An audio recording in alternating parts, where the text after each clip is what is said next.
So, for the past couple of weeks, I've been thinking a lot about the way individuals and institutions alike affect our literacy and the way we learn. After interviewing Martha Hogan Estes about our own literacy and learning all that I have, I've come to the conclusion that our learning to read and write doesn't just come out of our own free will. No matter how much we think it does, someone or something is always pushing us along. For Martha, quite a bit of how she learned to read and write and better herself in reading and writing was through her family. Her mother always strived to keep Martha and her brothers ahead as they moved around from school to school as children. She read every letter she received to them and would then leave them out for the children to read later. Her brother was the person she credited as teaching her how to read, though. He'd come home from school every day and open up his primer and teach her everything he knew. So when Martha was old enough to go to school, she felt she already had a grasp on things. Like her mother, Martha strived for education, but it took her 10 years to graduate from the University of Arkansas due to the fact she simply couldn't afford to attend full-time all of the time. She created a system of working full-time and going to school part-time one semester and vice versa the next. She had mouths to feed and bills to pay. There just wasn't a way for her to do it any quicker. But she did it. She graduated with a bachelor's degree in English in her mid-40s and began work as a secretary, the same kind of job she had been in before she got her degree. This had to have been frustrating. We're constantly told that if we get a proper education, the higher paying jobs will come. Once when a potential employee reviewed Martha's resume, he looked up at her and said, "Well, I see you're not afraid to try anything." I really liked this outlook on Martha's life. I liked thinking of her as someone who isn't afraid to try anything because that's the impression I got from her. When she finally landed a job at the University of Arkansas Press and was appointed managing editor, she was finally doing the job she wanted to do.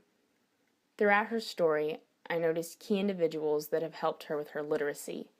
Her mother and her older brother pushed her to succeed as a child, sparking that interest in reading and writing that grew as she entered adulthood.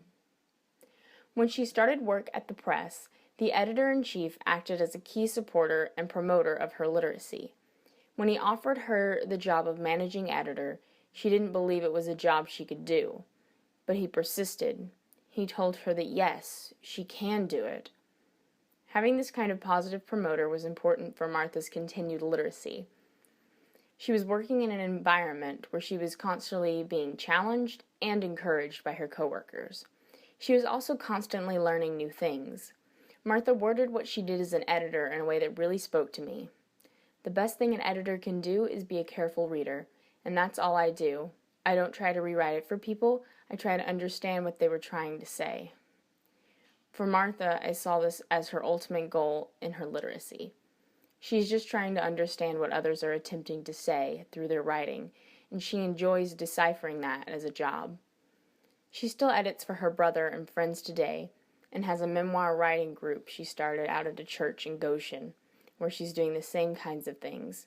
She's just trying to help people get their story out, and through this, she's able to improve her own literacy. I want Martha's story to give hope to those living in the South. With other regions of the United States, people may come from similar backgrounds, such as the working class home, but rarely in other regions do you see the expectations to succeed is so low. What Martha does in simply graduating from high school and then going on to the university is break through these expectations of what an Arkansan is capable of. Working as an editor is almost completely unheard of for an Arkansan. Because of Martha and the other individuals participating in this study, new light is shed on a category of people that are not expected to succeed. Hopefully, from Martha's story, individuals that are wary of what Arkansans are capable of will raise their standards. The South isn't this place of small-minded, uneducated individuals. It's a place thriving with culture and history. We might live in the woods, but we aren't stuck there. Looking at Martha's story and knowing what I do about the relationship between literacy and place, I think teachers need to keep two things in mind: patience and collaboration. Teaching is not a one-way street like it is often performed. Students need their teachers to work with them side by side, collaborating with them on projects and assignments. This type of collaboration I find important to teaching because not only will students learn from the teacher, but the teacher will learn from the students. More often than not, teachers don't know enough about their students' backgrounds. They'll blame their students' mistakes on something unrelated to what is actually going on. Working closely with the students, the truth of what they're struggling with can be revealed. Teachers will need to take this and be patient in their students' understanding of the topics. Not everyone was raised the same or learned the same way growing up. Certain aspects of a lesson may be easy for one student, but impossible to grasp for another. Looking into the backgrounds of students, teachers can become more understanding of why students learn the way they do. Educating is really all about planting a seed, reaching your students in some way that inspires them to do great things. The scary part is that we don't know if that seed will grow the next day, the next week, or in 10 years. It's always treating our students with respect for who they are and where they come from, expecting the best they can do, and always encouraging them to strive for success in whatever they mean to accomplish.